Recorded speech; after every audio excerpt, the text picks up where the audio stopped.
வணக்கம். இது உங்கள் புதுவை தமிழ் சேனல். சென்னையை பொறுத்த வரைக்கும் எவ்வளவோ சுற்றுலாத்தலங்கள் இருந்தாலும் எல்லா வசதிகளையும் கொண்ட பிரம்மாண்ட பூங்கா அப்படின்னு எதுவுமே இல்லை. அங்கங்கே சின்ன சின்ன பூங்காக்கள் இருந்தாலும் பெரிய அளவில் பூங்காக்கள்னு எதுவுமே இல்லை. சென்னை மக்களின் இந்த குறையை போக்குறதுக்காக புதிய பிரம்மாண்ட பூங்கா ஒன்றை உருவாக்க தமிழக அரசு முடிவு செஞ்சுருக்காங்க. அதை பற்றி இந்த வீடியோவில் பார்க்கலாம்.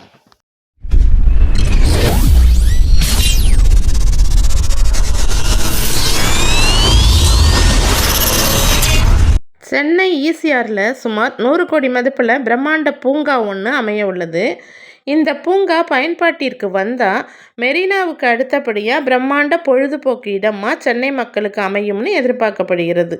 சென்னை ஈசிஆரில் கோவளத்துக்கிட்ட திருவடந்தையில் நந்தவனம் பாரம்பரிய பூங்கா ஒன்று அமைய உள்ளது.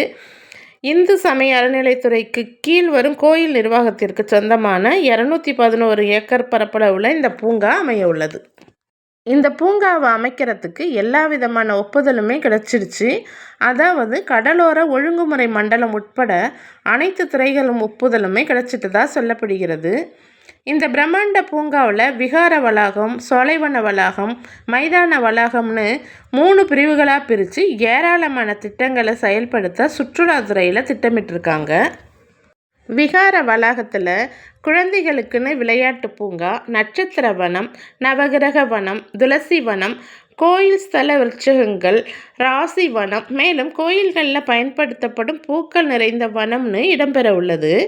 சோலைவன வளாகத்தில் தமிழ்நாட்டில் உள்ள சிறப்பு வாய்ந்த கோயில்களின் வடிவமைப்பை கொண்ட சிறிய உருவ கோயில்கள், சிற்ப பூங்கா, பாரம்பரிய நடனம் போன்றவற்றை கொன்ற தத்ரூபமான வடிவமைப்புகள் அமைக்கப்பட உள்ளது. இது மட்டும் இல்லாமல் மைதான வளாகத்தில் 25,000 பேர் ஒன்றா கூடுற அளவுக்கு பிரம்மாண்டமான இடம் ஒன்றும் ஒதுக்கப்பட உள்ளது. இதில் பல்வேறு நிகழ்ச்சிகளை நடத்த அனுமதியும் அளிக்கப்பட உள்ளதாம். பூங்காவோட பின்பக்கத்திலிருந்து 3 கிலோமீட்டர் தொலைவிலேயே கடற்கரைக்கு போக முடியும். 6 பெரிய நுழைவு வாயில்களுடன் அமைக்கப்பட்டுள்ளது. 4000 கார்கள், பைக்குகள் நிறுத்துகிற அளவுக்கு பார்க்கிங் வசதி, டாய்லெட் வசதியும் அமைக்க போகிறாங்க. திடீர்னு மழை வந்தால் பூங்காவில் இருக்கும் மக்கள் ஒதுங்க இடங்கள்னு பல நவீன வசதிகளுடனும் பாரம்பரியத்துடனும் இந்த பூங்கா அமைய உள்ளது.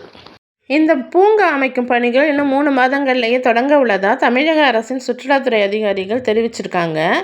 பூங்காவுக்கு வரும் மக்கள் சிரமமின்றி பார்த்துட்டு போகிறதுக்கு போக்குவரத்து நெரிசல் ஏற்படாத வகையில் அமைக்கப்பட உள்ளதாகவும் கோரியிருக்காங்க. சென்னை ஈசிஆரில் இந்த பிரம்மாண்ட பூங்கா அமைய இருப்பது சுற்றுலா பயணிகளுக்கு மகிழ்ச்சியை கொடுக்கும்னு நம்பப்படுகிறது. நன்றி. இந்த வீடியோ உங்களுக்கு பிடிச்சிருக்குன்னு நம்புகிறேன். இது போல் வேறு ஒரு தகவலோடு அடுத்த வீடியோவில் சந்திக்கிறேன். நன்றி. இந்த வீடியோ உங்களுக்கு பிடிச்சிருந்தா லைக் பண்ணுங்கள், ஷேர் பண்ணுங்கள், கமெண்ட் பண்ணுங்கள், சப்ஸ்கிரைப் பண்ணுங்கள். மறக்காமல் பக்கத்தில் உள்ள பெல் பட்டனை ப்ரெஸ் பண்ணுங்கள்.